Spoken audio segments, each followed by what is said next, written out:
Staff selection commission यानी SSC की CGL परीक्षा, लाखों स्टूडेंट्स के सपनों और उनके भविष्य का सवाल।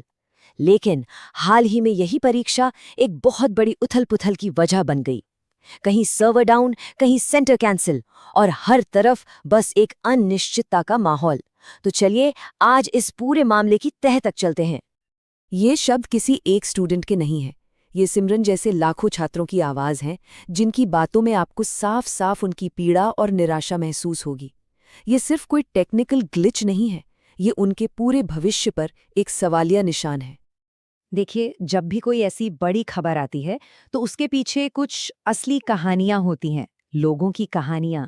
और इस संकट की असल तस्वीर भी हमें इन्हीं कहानियों में देखने को मिलती है। तो शुरुआत करते हैं दिव्या पाल की कहानी से, जो फर्रुखाबाद की रहने वाली हैं। 12 सितंबर की सुबह वो बहुत सारी उम्मीदों के साथ कानपुर में अपने एग्जाम सेंटर पहुंची। सोचिए, महीनों की बल्कि सालों की मेहनत दांव पर लगी थी। लेकिन सेंटर पर पहुंचते ही उनकी सारी उम्मीदें जैसे टूट सी गईं।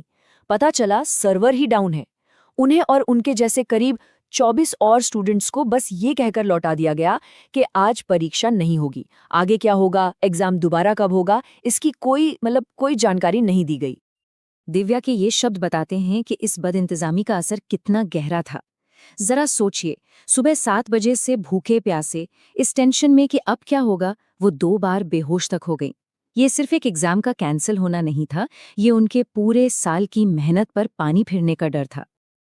तो अब सवाल ये उठता है कि क्या दिव्या की कहानी बस एक अकेली घटना थी, या फिर ये एक बहुत बड़ी और फैली हुई समस्या का सिर्फ एक छोटा सा हिस्सा है। जो आंकड़े सामने आए वो वाकई में चौंकाने वाले हैं। एग्जाम शुरू होने के महज 3 दिनों के अंदर 9 एग्जाम सेंटर्स को रद्द करना पड़ा। ये कोई छोटी मोटी गड़बड़ी नहीं थी, ये एक बड़े पैमाने पर सिस्टम के फेल होने का साफ संकेत था। और ये समस्या किसी एक शहर या एक राज्य तक सीमित नहीं थी। दिल्ली, गुरुग्राम, जम्मू, झारखंड, मुंबई, कानपुर, मतलब पूरे देश में स्टूडेंट्स इस अव्यवस्था से जूझ रहे थे। तो ये बात तो साफ हो गई थी कि प्रॉब्लम किसी एक सेंटर की नहीं बल्कि पूरे सिस्टम की थी। तो फिर सवाल ये है कि आखिर अचानक से इतने बड़े लेवल पर ये टेक्निकल प्रॉब्लम्स क्यों शुरू हो गईं? इसकी पड़ताल हमें उस नई एजेंसी तक ले जाती है जिसे एग्जाम कराने की जिम्मेदारी दी गई थी। इस पूरे मामले के केंद्र में है एक कंपनी जिसका नाम है एजुक्विटी करियर टेक्नोलॉजीज। ये वो नई कंपनी है जिसे एसएससी ने एग्जाम कंडक्ट कराने का कॉन्ट्रैक्ट दिया है, और इसने उस कंपनी की जगह ली है जो ये काम सालों से कर रही थी, यानी टाटा कंसल्टेंसी सर्विसेज या टीसीएस। और बात सिर्फ सीजीएल परीक्षा की ही नहीं है। पता चला कि इससे पहले जुलाई में भी एडुक्विटी ने जो दूसरे एग्जाम कराए थे उनमें भी ठीक इसी तरह की दिक्कतें आई थीं। सर्वर का फेल होना, डिवाइसेस का काम न करना, ये सारी शिकायतें पहले से ही थीं, जो एक पैटर्न की तरफ इशारा कर रही थीं।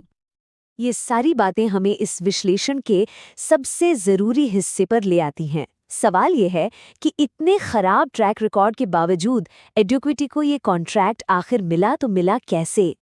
देखिए, जब इस कॉन्ट्रैक्ट के लिए बोलियां लगीं तो मैदान में 2 मेन कंपनियां थीं, टीसीएस और एडुक्विटी।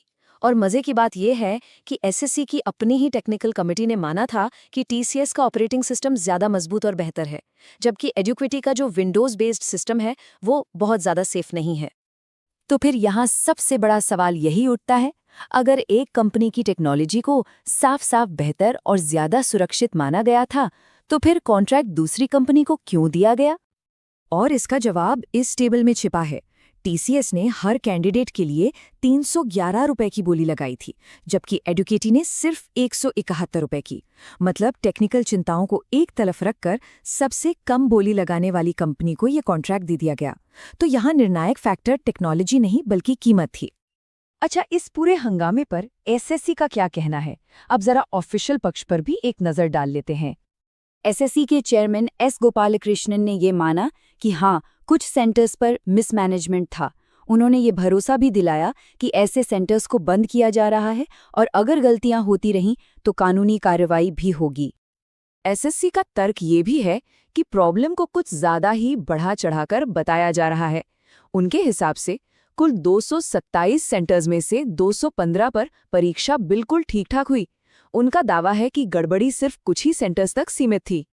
जब एडुक्विटी को हटाने पर सवाल किया गया तो अधिकारियों का कहना है कि टेंडर के नियमों के मुताबिक उसे 1 साल तक बदला नहीं जा सकता, और अगर ऐसा किया भी तो भविष्य के सारे एग्जाम्स और भी लेट हो जाएंगे, जिससे आखिर में परेशानी स्टूडेंट्स को ही होगी। इन सारी दलीलों, दावों और जवाबों के बीच असल में पिसा कौन? वो लाखों स्टूडेंट्स जिनका भविष्य इस अनिश्चितता में लटका हुआ है। 2020 से तैयारी कर रहे एक मंटू कुमार जैसे स्टूडेंट्स के लिए ये बहुत ही निराशाजनक है। उनका कहना है कि जब तक टीसीएस एग्जाम कराता था सब ठीक था, लेकिन जब से ये नई एजेंसी आई है हालात सबके सामने हैं। ये सिर्फ एक परीक्षा का संकट नहीं है, ये भरोसे का भी संकट है।